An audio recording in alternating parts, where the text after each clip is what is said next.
This was the week when the house stopped feeling like a project and started feeling like a commitment. Once the ceiling came down, there was no pretending that this was going to go back together quickly. Hi everyone, I'm renovating an old station master's house that was left empty for over 3 years.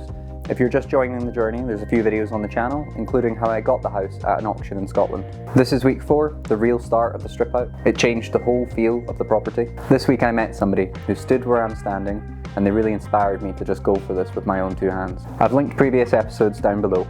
Alright, let's go. There were 2 days that really stand out this week. My family came to lend a hand, and we all just got stuck in. The living room was the main focus, and the place to start. The units were gone, so it was time to tackle the lath and plaster. Nothing prepared me for the mess. It was like being in a whiteout. Suddenly the damp, mouldy air had become dry and harsh. It was hard to get a draft through the room, and my spray bottle did very little to settle the dust. I expected the walls to be in pretty bad condition. I'd learned a lot about stone buildings, and things were starting to click together. I had my concerns for the timber. I was thinking of rotting wood and joist ends that were potentially pretty damp. My dad just kept telling me, "You see it on Grand Designs. They open up one wall, then suddenly the whole house needs tied together just to stay up." I was scared for what could happen. Without paying hundreds, potentially up to thousands for different surveys, would I actually be able to determine the real risks? The walls came off easier than you would think. It really did not take long to make a big mess. I was so surprised to find a bricked up doorway. Ashley tried to smash through, but I think it would have taken her a while with that hammer. I got shot on the sledgehammer and definitely got some stress out. Gavin, my mum's partner, had sorted me with a couple of trestles and a few lengths of timber. We made a walkway and the ceiling was down within a couple of hours. The decades of dampness had allowed for wood-boring beetle larvae, aka woodworm, to eat most of the timber. Some areas the lath snapped away like a match. This included the ceiling, which was pretty scary to see. I knew of termites in other parts of the world, but until this month I hadn't really heard of woodworm, and I had not seen the damage that they can do to our homes. As the godlight was shining through from the conservatory, you could see the dust thick in the air. You could feel the warmth from the sun flowing into the room. In the afternoon, with the windows and doors wide, the living room felt bright and open. We bagged up all the plaster, then piled the lath in the conservatory. It felt like a good weekend's work. Days later, I was back by myself on a grey day. The dust had settled, and it did not look better. The stones had started to change as the air hit them properly for the first time since the house was built over 100 years ago. The salts were migrating out of the stones. Their faces were starting to flake and crumble into dust. The ceiling joists were dark and dirty.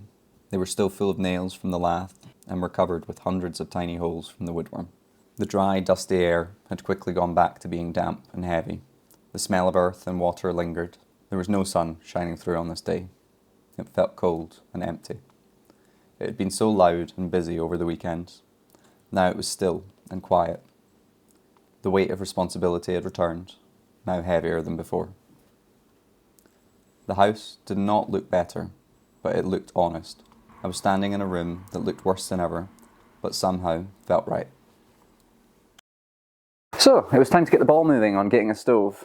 I wasn't sure what to go for, I had no idea about stoves, so I figured let's find an installer and get their advice about stoves, and hopefully the fireplace as well. I made a few calls, but didn't necessarily hit it off with anybody. Then I called a guy who was just lovely. We chatted about stoves for a couple of minutes, and then I explained I was digging out the fireplace myself.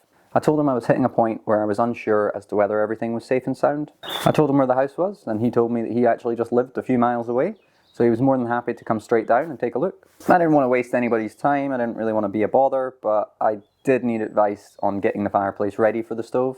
So Brian's actually a stove installer and a builder. About 10 years ago he moved into a rundown farm property. Everyone he knew thought that he was off his head for doing what he was doing. When he found the farm property and stables, he could just see something that nobody else could. He renovated the farm property within the first couple of years, and now he's almost finished converting the stables into his new family home. As our relationship developed, I got an invite to go see the converted stables. I was blown away by the finish, the time, the effort, and the thought that must have gone into making this house a home. I got a lot of ideas and inspiration for my own journey.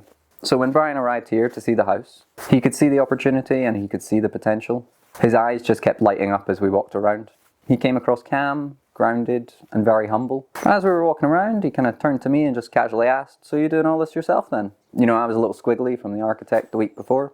I wanted to be honest, but I didn't want to get shut down. I said I was going to do what I could. You know, I'll do the strip out, I might insulate myself, maybe fit the kitchen myself. He just nodded along. I opened more and more about all the things I wanted to do until I eventually just said, yeah, I kind of want to do all of it myself. "Good for you, mate. Do it," was how he replied. Wait, what?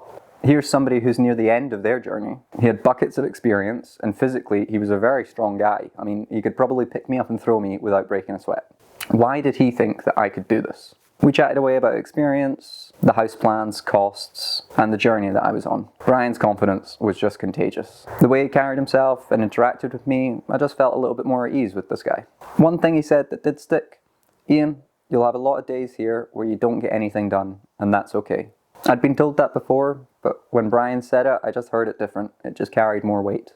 He just got it. He knew where I was, probably more than I did myself. He advised me about digging out the fireplace, told me I was safe and sound to crack away, and then he also talked me through laying my first patch of linecrete for the stove to sit on. I was excited and ready to crack on, so I did. You know, Brian didn't make this feel easier, not in the slightest, but he just made it feel possible.